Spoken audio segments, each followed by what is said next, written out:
Hello, Radhe Radhe. चला, मी एक नवीन video घेऊन आली पुन्हा, है ना. मी आज अशी एनर्जी घेऊन आली की तुमचे पार्टनर तुमच्याबद्दल काय विचार करतात. ठीक आहे, ते तुम्हाला घेऊन किती सिरियस आहेत, तुमच्यावर किती प्रेम करतात, तुमच्याबद्दल काय विचार करतात, तुमच्यापासून त्यांना काय अपेक्षा आहेत, ह्या सगळ्या गोष्टींवर आज आपण रीडिंग घेणार आहोत. ठीक आहे. सो मी 2 पाईल घेतलेले आहेत. ही आहे नंबर 1 पाईल, ही पहिली पाईल आहे, जे हे कार्ड आहे, आणि मी छोटंसं क्रिस्टल घेतलं यात. हा आहे ॲमेथिस्ट. ठीक आहे, हे आहे पहिलं पाईल आणि हा क्रिस्टल आहे त्यासोबत. आणि हे आहे दुसरं पाईल, सेकंड पाईल, ज्याचं क्रिस्टल आहे रोज कॉर्ड, आणि पहिलं क्रिस्टल आहे ॲमेथिस्ट. तुम्ही 2 मिनटं ह्या दोघं कार्डकडे बघून आहे ना थोडंसं मेडिटेट करा. तुम्हाला कोणतं कनेक्शनमध्ये येतं आहे, कोणाबद्दल जास्त कनेक्शन वाटतं आहे, खूप जास्त कोणतं कार्ड आवडतं आहे, ते एक कार्ड मनामध्ये घ्या. ठीक आहे.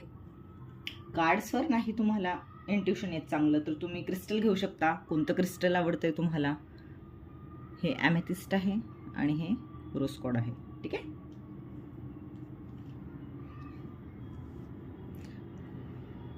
ठीक आहे, आय होप की तुम्ही पाईल मनात घेतलेला आहे. ठीक आहे.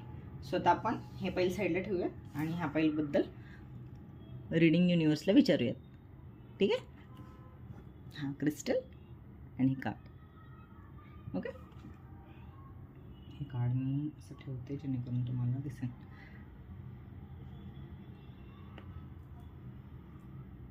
आणि हे ॲमेथिस्ट. ठीक आहे. सगळ्यांनी ग्रॅटिट्यूड करायचं युनिवर्सला, राधाराणीला, श्रीकृष्णाला, की त्यांनी ही रीडिंग तुमच्यापर्यंत पोहोचवली आहे. काही ना काही छोटी हेल्प तर आपल्याला होतच असते रीडिंगमध्ये. काही ना काही छोटे ना छोटे मार्ग मिळत असतात कुठून ना कुठून आपल्याला. ओके ना.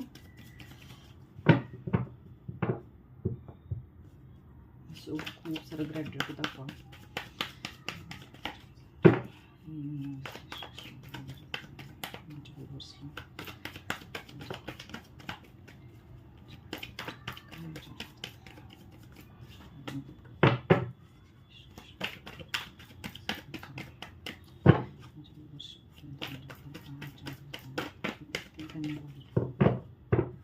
तुमचे पार्टनर त्यांना काय सांगू इच्छितात प्लीज बघा.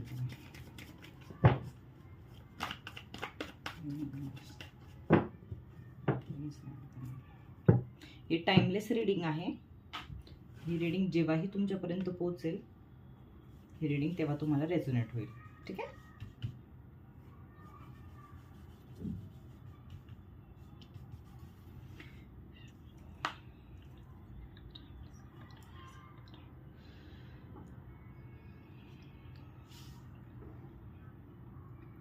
वाव.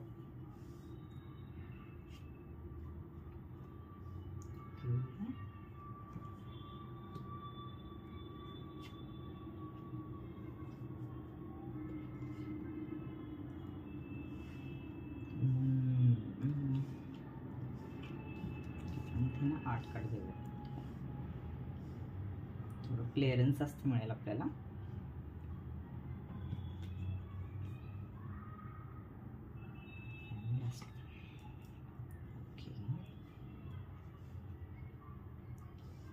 तुम्हाला कार्ड दिसत असतील सगळं. ठीक आहे.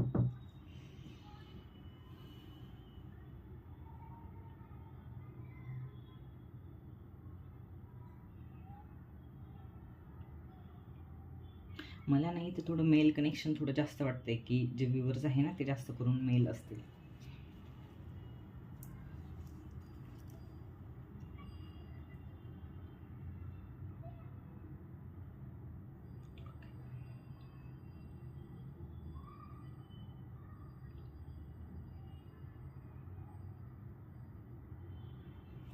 हे बघा, ज्यांनी पण नंबर 1 पाईल निवडलेली आहे ना, ज्यांनी पण हे कार्ड चूज केलं आहे ना, ऑलरेडी त्यांची एनर्जी तशीच आहे, थोडीशी चाइल्डिश, पटकन झालं पाहिजे, काही झालं तरी पटकन सगळं मिळालं पाहिजे, पटकन डिसिजन घेतात वगैरे, ठीक आहे. सगळं लवकर झालं पाहिजे त्यांना, है ना. असं सगळ्या गोष्टींमध्ये एन्जॉय करायचं असतं, छोट्या छोट्या गोष्टींमध्ये आनंद बघत असतात, ही अशा लोकांची एनर्जी, ठीक आहे. आणि ज्यांनी हे पैल चूज केलं आहे त्यांच्या पार्टनरकडून त्यांनाही तशाच अपेक्षा आहेत, ठीक आहे. सो इथे आहे की जे व्ह्यूअर्स आहेत त्यांच्या पार्टनरला काय अपेक्षा आहेत तुमच्याकडून, जे बघणारे आहेत ही एनर्जी त्यांची आहे, ठीक आहे. सो त्यांना असं वाटतं की तुम्ही, लेडी असेल जेंट्स असेल कोणीही असू शकतं व्ह्यूअर, ठीक आहे. सो त्यांना असं वाटतं की तुम्ही स्वतःहून त्यांच्याकडे गेलं पाहिजे, छोट्या छोट्या गोष्टींना अप्रोच केलं पाहिजे, हो ना. की तुम्ही जे पटकन काहीतरी बोलून जातात एकदम रागामध्ये किंवा पटकन घाईमध्ये विचार न करता बोलून जातात, त्याच्यावर थोडंसं तुम्ही काम करायला पाहिजे असं त्यांना वाटतं. त्यांनी काही सांगण्याचा प्रयत्न केला, तुम्ही काही समजून घेत नाही आहे, त्याच्यावर थोडंसं तुम्ही विचार करायला पाहिजे असं त्यांना वाटतं, है ना. प्रत्येक गोष्टी कट टू कट बरोबर झाल्याच पाहिजे असं नसतं, असं त्यांना वाटतं. तुम्ही थोड्या रुली आहात किंवा रुली आहेत, ठीक आहे. सो स्ट्रेट फॉरवर्ड आहात, स्ट्रेट फॉरवर्डपणा थोडा कमी असला पाहिजे, पटकन असं नाही बोललं पाहिजे ज्याच्याने दुसऱ्याला हर्ट होईल. थोडंसं समोरच्याच्या इमोशन्सचा पण विचार केला पाहिजे. आणि ह्या रुलीनेसमुळे तुमच्या दोघांमध्ये खूप वाद होतात किंवा थोडीशी आईच्या एनर्जीवरून पण थोडे वाद होतात, तर ते नाही झाले पाहिजेत असं त्यांना खूप स्ट्रॉंगली वाटतं, ठीक आहे.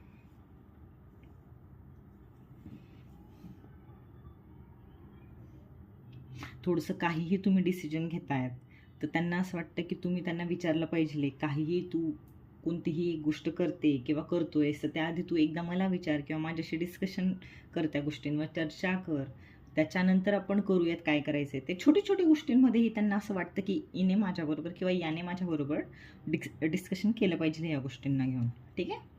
सो छोट्या अपेक्षा आहेत त्या तुम्ही नक्कीच पूर्ण केल्या पाहिजेत असं मला वाटतं, ज्याच्याने तुमचं रिलेशनशिप अजून बेस्ट होईल, हो की नाही. इमोशन्स खूप जास्त आहेत, खूप हेवी इमोशन्स आहेत, खूप सारे वॉटर एलिमेंटचे कार्ड्स आहेत, खूप सारे. आणि वॉटर एलिमेंट्समध्येच थोडीशी इमोशन्स थोडेसे अपडाऊन झाले की खूप सारं ओव्हर थिंकिंग येतं माणसामध्ये, हो की नाही. मग ते कोणीही असू देत, तो माणसाचा स्वभावच आहे. आणि असं असल्यामुळे थोडीशी ओव्हर थिंकिंग जास्त होते, सो ते तुमच्या दोघांमध्ये अडथळे येऊ शकतात. जसं की असंही जाणवतं आहे की एकदा जर तुमच्यात वाद झाले तर तुम्ही 6-6, 7-7 दिवस बोलत नसाल, कम्युनिकेशन गॅप असेल खूप मोठा, तुम्हाला वाटत असेल की त्यांनी बोलायला यावं, त्यांना वाटत असेल तुम्ही बोलायला यावं. सो हे नसलं पाहिजे, त्यासाठी छोट्या अपेक्षा आहेत एकमेकांकडून तर त्या पूर्ण केल्या पाहिजेत असं मला वाटतं, ठीक आहे. ही रीडिंग रेझोनेट झाली असेल तर प्लीज लाईक करा, थँक्यू. आणि युनिवर्सला खूप सारे ग्रॅटिट्यूड दाखवा, ठीक आहे. आपण घेऊयात नेक्स्ट पाहिजे.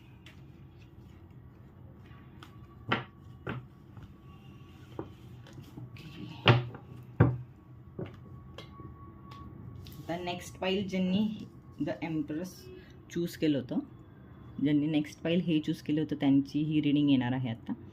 ज्यांनी रोज कॉर्ड चूज केलं असेल किंवा हे कार्ड चूज केलं असेल ही रीडिंग त्यांच्यासाठी, ठीक आहे.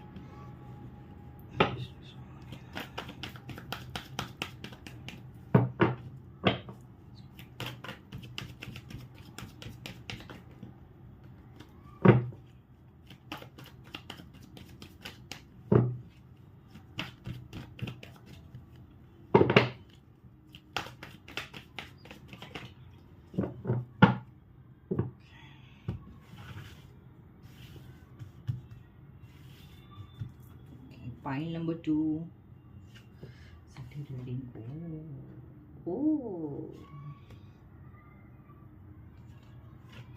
खूप सारं पॉझिटिव्हनेस. ये सिर्फ मेरा है, ये सिर्फ मेरी है, ऐसा वाला प्यार दिख रहा है बाबा.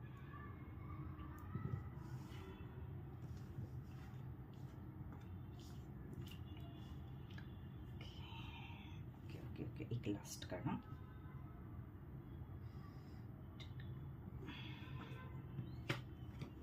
ओके. लेट्स स्टार्ट पाईल नंबर 2 रीडिंग. ओके, तर पाईल नंबर 2 ची रीडिंग अशी आहे की त्यांचे पार्टनर त्यांच्यावरती खूप हेवी होतात, खूप हावी होतात. हेवी होतात असं त्याचं कारण असं की तुमचे इमोशन्स खूप सारे हेवी होतात त्यांच्यावरती. जसं की त्यांना त्या गोष्टीचं बर्डन यायला लागलं आहे असं त्यांना वाटतं. तुमच्या पार्टनरला तुमच्याबद्दल असं वाटतंय की तुम्ही खूप हेवी इमोशन्समध्ये त्यांना जवळ ठेवताय, बांधून ठेवताय, तुमच्याजवळ थांबायला मजबूर करताय आणि नाही नाही असं आहे तू थांबच वगैरे वगैरे वगैरे. म्हणजे थांब असं नाही किंवा कोणत्याही गोष्टींवरती की तू असली पाहिजे या गोष्टींमध्ये किंवा असला पाहिजे या गोष्टींमध्ये, तर तुम्ही खूप हेवी फील करताय, खूप सारे इमोशन्स खूप हावी टाकताय त्यांच्यावरती असं त्यांना वाटतं. दुसरी गोष्ट एकच कार्डवर दुसरी गोष्ट अशी आहे की त्यांना असंही वाटतं की फक्त माझं ऐकलं पाहिजे, हिला किंवा याला फक्त मीच सगळं देऊ शकते किंवा देणार, दुसरं कोणी दिलं नाही पाहिजे, मी सांगेल तेच ऐकलं पाहिजे. ठीक आहे, ह्या गोष्टींचं थोडंसं तुमच्या रिलेशनशिपमध्ये थोडेसे प्रॉब्लेम येण्याचे चान्सेस आहेत फक्त ह्याच गोष्टीमुळे. ठीक आहे, इथेही मला खूप सारी मेल एनर्जी जाणवत आहे. ठीक आहे, सेकंड थिंग, तुमचा देवाभाव वाढला पाहिजे असं त्यांना वाटतं. तुम्ही एका ठिकाणी खूप स्टक आहात, कोणीही असू शकतं पार्टनरमध्ये, मेल किंवा फिमेल, दोघांबद्दल आपण चर्चा करतो. इथे तुमच्या पार्टनरला असं वाटतं की तुम्ही एक ठिकाणी खूप स्टक होऊन जाता, खूप ओव्हर थिंकिंग करतात, एखाद्या गोष्टीवर अडून बसले की तुम्ही तिथंच विचार करतात. त्या विचारांच्या बाहेर निघणं हे तुमच्यासाठी खूप गरजेचं आहे आणि हे त्यांना खूप खूप त्याच्यासाठी खूप प्रयत्न करावे लागतात त्यांना की आता ह्या व्यक्तीला मी इथून कसं काढू बाहेर. त्याच्यासाठी खूप मेहनत घ्यावी लागते, खूप तुम्हाला समजावं लागतं त्या गोष्टींवरती. ठीक आहे, सो त्यांना असं वाटतं की कम्युनिकेशन झालं पाहिजे. इथेही कम्युनिकेशनचं थोडंसं गॅप होतोय. त्यांना असं वाटतं की मी खूप छान पद्धतीने एक्सप्रेसिव्ह आहे नात्याला घेऊन, गोष्टींना घेऊन, खूप समजवण्याचा प्रयत्न करते. ठीक आहे, तरीही काय एवढी ओव्हर थिंकिंग होते, डिसिजन मेकिंग पॉवर वीक का पडते, ड्युअल माइंडेड का होते, दुविधा मनस्थिती सतत का असते ह्या गोष्टींना घेऊन. आणि त्यांना हेही वाटतं की तुम्ही खूप भयंकर स्ट्रॉंग आहात, तुमच्यामध्ये भयंकर कॅपेबिलिटी आहे सगळ्या गोष्टी मॅनेज करण्याची, इन्फिनिटी पॉवर आहे, तुम्ही एक नाही मल्टिपल अपॉर्च्युनिटीजमध्ये सिद्ध करू शकता. म्हणजे तुमच्याकडे असे खूप सारे चान्सेस येतात की त्याच्यामध्ये तुम्ही तुमची कॅपेबिलिटी सिद्ध करू शकता तुमच्या पार्टनरला. तर तुम्ही ते केलं पाहिजे. तुम्ही ओव्हर थिंकिंगकडे स्वतःला ढकलून किंवा निगेटिव्हिटीकडे स्वतःला ढकलून टाकणं हे तुमच्यासाठी चांगलं नाही असं तुमच्या पार्टनरला वाटतं आणि ती खूप चांगली गोष्ट आहे. सो त्याच्यावर तुम्ही वर्क केलं पाहिजे. ठीक आहे, तर याच्यासाठी मी दोघं पाईल्ससाठी रेमेडीज देते इथे. ठीक आहे, दोघं पाईल्सने पहिली गोष्ट स्वतःचा ऑरा नेहमी क्लीन ठेवला पाहिजे, पॉझिटिव्ह ठेवला पाहिजे. हो का नाही, जर तुम्ही स्पिरिच्युअल नसाल किंवा तुमचं डेली रुटीनमध्ये चॅन्टिंग होत नसेल, जप होत नसेल, काहीही तुम्ही देवाचं नाव नसेल घेऊ शकत असाल, तर बेसिक घराबाहेर पडताना देवाचं नाव घेऊन पडायचं किंवा थोडंसं भीमसेनी कापूर सोबत कॅरी करू शकतो तुम्ही, ते सतत सोबत ठेवायचं. किंवा डेली संध्याकाळी आल्यानंतर सॉल्ट वॉटरने आंघोळ केली पाहिजे किंवा त्यानंतर थोडंसं कापूर डेली अंगावरून उतरून घराबाहेर जाळलं पाहिजे. ह्या बेसिक रेमेडीजने ना थोडंसं आपला माइंड आहे ना थोडासा पॉझिटिव्ह राहतो आणि तुम्ही खूप पॉझिटिव्ह विचार कराल, गोष्टींना समजण्याची तुमची मनस्थिती असेल, इमोशन्स हावी नाही होणार. ठीक आहे, आणि तुमचं नातं नक्की नक्की नक्की नक्की नक्की खूप स्ट्रॉंग आणि प्युअर लव्हने भरेल, खूप साऱ्या ब्लेसिंग्स ने प्रोटेक्ट राहील असे मी पक्का प्रेयर्स करते. Thank you for watching. Thank you viewers. God bless you. Radhe Radhe.